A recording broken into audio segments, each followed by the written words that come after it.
And this person literally shamed me for being bisexual. And this happened to me actually in a lesbian relationship too, where a woman that I had been with was always jealous of my female friends. Well, this partner, a male, would always say to me, I don't know who you're with. Is it Tom, Dick, Harry, or Mary? And I don't know if it was meant to be cute, but it hurts when you are getting accused of cheating, basically.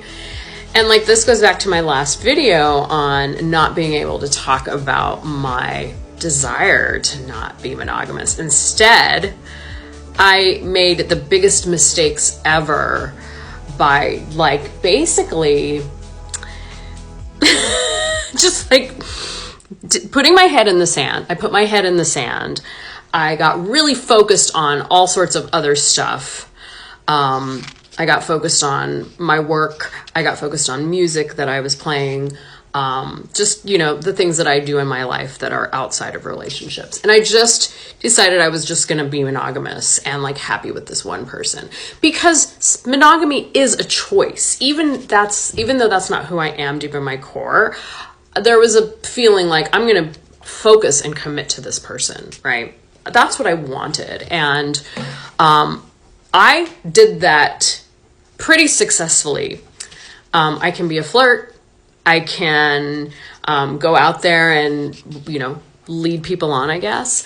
But to me, it was harmless because I have pretty good physical boundaries if I'm not interested in someone or interested in taking it to the next level. However, I was constantly on a pretty regular basis accused of you know, cheating, emotionally cheating maybe. And maybe that's true. Maybe I was emotionally cheating to them, you know.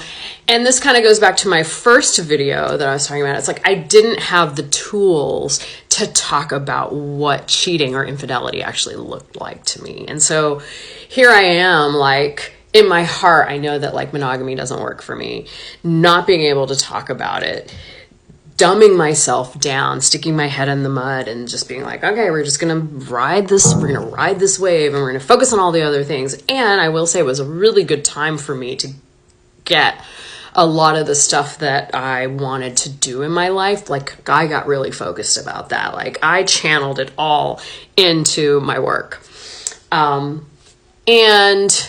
But I was playing music in a rock band in Los Angeles at the time. So I was out a lot, meeting a ton of people all the time.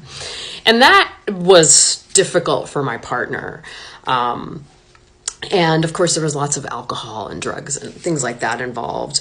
But, you know, all of that to say is when we're not speaking our truth, it's definitely going to come out sideways, and avoiding your truth doesn't end well. Trust me, doesn't end well, because at some point you're going to have to address it.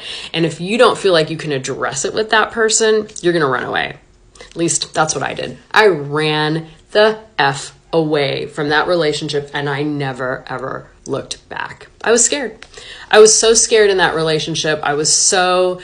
I was, you know, ridiculed. I was made fun of for being, you know, pansexual. I was just like, because the toxic relationship tropes that are the norms of our culture were so deeply entrenched into this person that they would never ever be able to look at something outside of heterosexual monogamy without thinking it weird, without thinking it's totally like abnormal, perverted, you know, all of those things. And I stayed with that person for a really, really long time. Yeah, I did.